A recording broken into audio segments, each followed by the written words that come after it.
Shola grabbed a knife and was about to stab her mother when Tunde and some men who had hidden inside the house came out and stopped her immediately.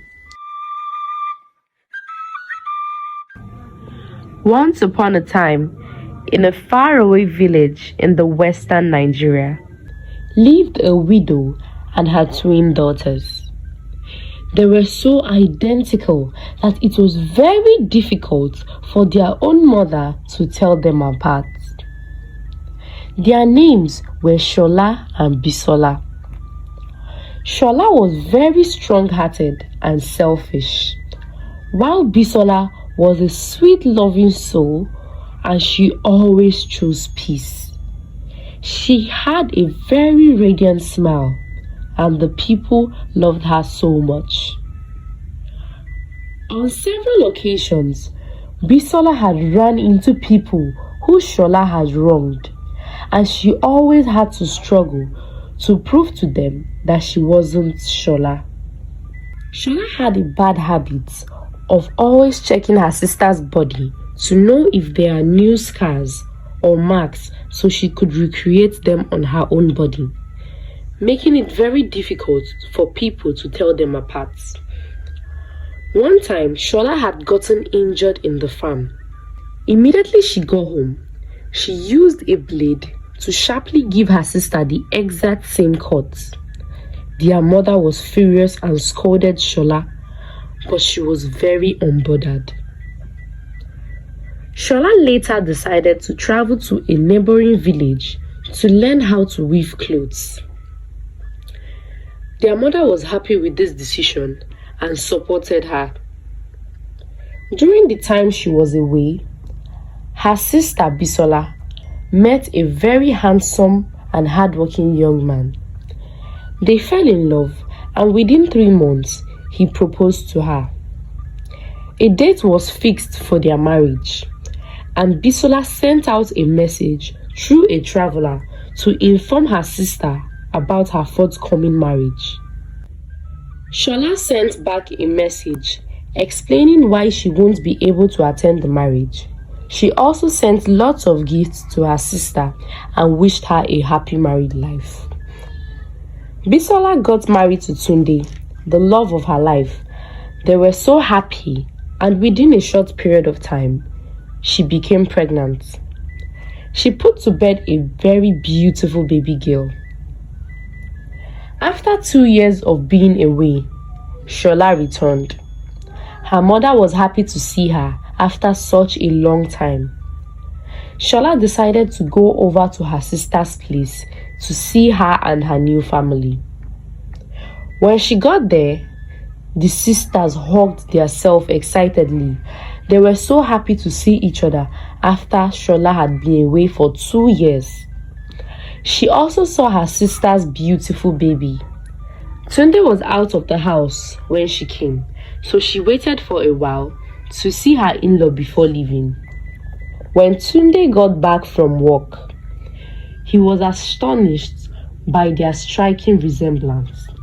And even though he had been married to Bisola for more than a year, he still couldn't tell them apart.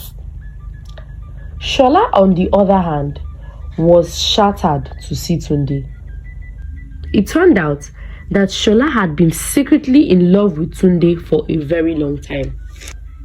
The main reason why Shola decided to go learn how to weave clothing was because she overheard Tunde, the man she loved, telling his friend that he wanted to settle down with a hard-working woman, especially a woman who knew how to weave clothes. She tried faking a smile, but Bisola could already sense that something was amiss. She tried asking her sister Shola what the problem was, but Shola acted like all was well. When Shola got home that night, she was filled with anger and pain. She was unable to sleep, and she kept thinking all night. She believed deep down that Tunde must have mistaken her sister for her and had married the wrong twin, because according to her, that love was meant for herself and Tunde. not Bisola. Bisola stole my life, she said to herself, and I must steal it back. From that moment onwards, she began plotting against her twin sister. She visited Bisola often and secretly learned her mannerisms and also learned about Tunde.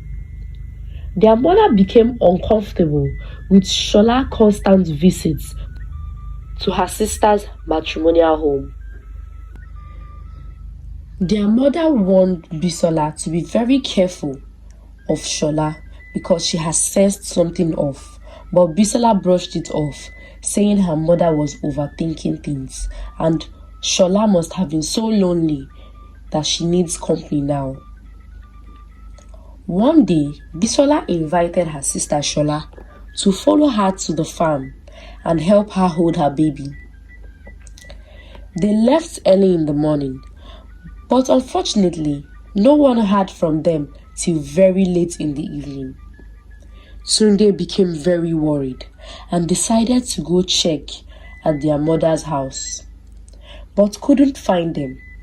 So he sent out a search party to look for them all around, including the farm. When they finally got to the farm, they found both of them lying unconscious, while the baby was at the corner, looking very weak from crying. They were all carried back home, and Shola was confirmed dead. Bisola was taken to her husband's house to be treated as she was still unconscious. When she woke up, she was asked about what happened to both of them. She told them she doesn't remember anything about herself, including her name. It was concluded that the trauma must have caused her to lose her memory. And because of that, no one actually knew what really happened in the farm that day. Shola was buried, and Bisola and her family continued to live their lives while struggling to live with her new predicament. They lived in peace and harmony, and together they took care of their daughter. But Bisola started avoiding going to her mother's place, claiming she doesn't have any bond with her mother anymore since she lost her memories of her. One day, her husband persuaded her to go see her mother as the old lady was lonely and misses her children so much. When she got there, her mother made her favorite food, but she didn't want to eat it. So the mother kept persuading her and almost started crying. To prevent her mother from crying, she decided to eat the food. Almost immediately she started eating, she began to choke on the food. Her mother screamed immediately, "I knew it! Shola, it is you! I knew you were pretending all along. So you have been pretending to be your sister," their mother shouted. Their mother had suspected a foul play and had intentionally prepared melon soup which Shola was allergic to and forced her to eat it in order to confirm her identity.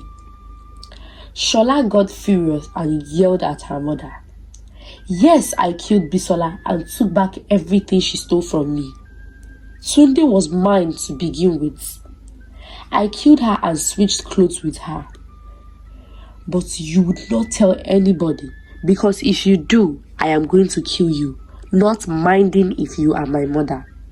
She kept on threatening to kill her mother, but her mother told her that she was going to expose her no matter what.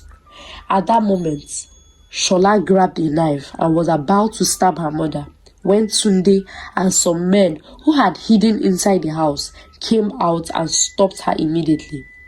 Tunde has also been suspecting her for a while, so he went to talk to his mother-in-law, and together they plotted to expose her. She was taken to the king's palace, where she was sentenced to death by hanging for killing her own sister. Thanks for watching, guys. Please don't forget to subscribe, hit the like button and share. Thanks for watching. Till next time. Bye.